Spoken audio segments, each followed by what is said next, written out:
നമസ്കാരം, news prime മലയാളത്തിലേക്ക് സ്വാഗതം. ഇന്ത്യയുടെ വിദേശകാര്യ സെക്രട്ടറിയായ വിക്രം മിസ്രിക്കും അദ്ദേഹത്തിൻ്റെ കുടുംബത്തിനും ഓപ്പറേഷൻ സിന്ദൂറുമായി ബന്ധപ്പെട്ട് ഇന്ത്യ വെടിനിർത്തലുമായി മുന്നോട്ട് പോകാൻ തീരുമാനിക്കുമ്പോൾ അത് അദ്ദേഹം ബ്രീഫ് ചെയ്തു എന്നതിൻ്റെ പേരിൽ അദ്ദേഹത്തിനെ വ്യക്തിപരമായി ടാർഗറ്റ് ചെയ്ത സോഷ്യൽ സൈറ്റുകളും അതുമായി ബന്ധപ്പെട്ട് പ്രവർത്തിച്ചവരെയും കൃത്യമായി നിയമത്തിന് മുന്നിൽ കൊണ്ടുവരണം എന്ന ആവശ്യമാണ് ഇപ്പോൾ പ്രതിപക്ഷം ഉന്നയിക്കുന്നത്.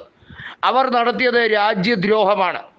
അവർ ഇന്ത്യയുടെ ഒരു നയതന്ത്രജ്ഞനെ അല്ല, ഇന്ത്യയാണ് ആക്ഷേപിക്കാൻ ശ്രമിക്കുന്നത്. ഇന്ത്യൻ സർക്കാർ എടുത്ത തീരുമാനം വിവരിക്കുക മാത്രമാണ് വിക്രം മിസ്രി ചെയ്തത്. അദ്ദേഹത്തിൻ്റെ തീരുമാനമല്ല, അത് വിവരിക്കുക എന്നുള്ളത് ഒരു നയതന്ത്ര ഉദ്യോഗസ്ഥൻ എന്ന രീതിയിൽ അദ്ദേഹത്തിൻ്റെ ചുമതല മാത്രമാണ് നടത്തിയത്. എന്നാൽ അദ്ദേഹത്തിൻ്റെ മകൾക്കെതിരെയും ഏറ്റവും മോശമായ രീതിയിലാണ് പല ആക്ഷേപങ്ങളും വന്നതും അദ്ദേഹത്തിന് സോഷ്യൽ മീഡിയ അക്കൗണ്ടുകൾ, പ്രത്യേകിച്ച് ട്വിറ്റർ അടക്കം എല്ലാം പൂട്ടേണ്ടി വന്നത്, എക്സ് പൂട്ടേണ്ടി വന്നത്. ഇത് ഉണ്ടാക്കുന്ന ഒരു സന്ദേശമുണ്ട്. അതായത് ഇന്ത്യയുടെ ഏറ്റവും മുതിർന്ന നയതന്ത്രജ്ഞന് പോലും ഇന്ത്യയിൽ സുരക്ഷിതമല്ല സൈബർ ബുള്ളിയിങ്ങിൽ നിന്ന് എന്ന് വ്യക്തമാക്കുന്ന സാഹചര്യമാണ്. കേണൽ സോഫിയ ഖുറേഷിക്കെതിരെയും ഇത്തരത്തിലാണ് BJP വലിയ രീതിയിൽ ആരോപണങ്ങൾ ഉന്നയിച്ചത്.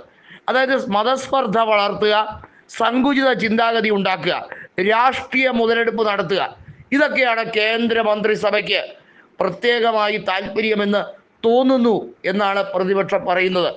വിക്രം മിസ്രി കൃത്യമായി കേന്ദ്ര സർക്കാരിനെതിരെ ഈ വിഷയത്തിൽ അദ്ദേഹത്തിൻ്റെ വിയോജിപ്പ്, അതായത് ഈ സംഭവവുമായി ബന്ധപ്പെട്ട് കേന്ദ്ര സർക്കാർ ഒരു രീതിയിലും നടപടിയെടുക്കാത്തതിൽ വലിയ രീതിയിലുള്ള ഒരു വിയോജിപ്പ് രേഖപ്പെടുത്തേണ്ടതാണ് എന്നുള്ളതാണ് പ്രതിപക്ഷം പറയുന്നത്.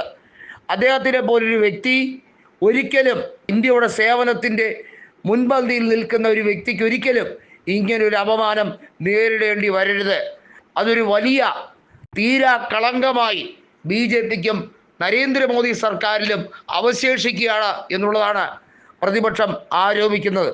എന്തുകൊണ്ട് അടിയന്തരമായി ഒരു പാർലമെൻറ്റ് യോഗം വിളിച്ചു ചേർക്കുന്നില്ല എന്നാൽ അവിടെ പ്രധാനമന്ത്രിക്ക് ഉത്തരം പറയേണ്ടി വരും.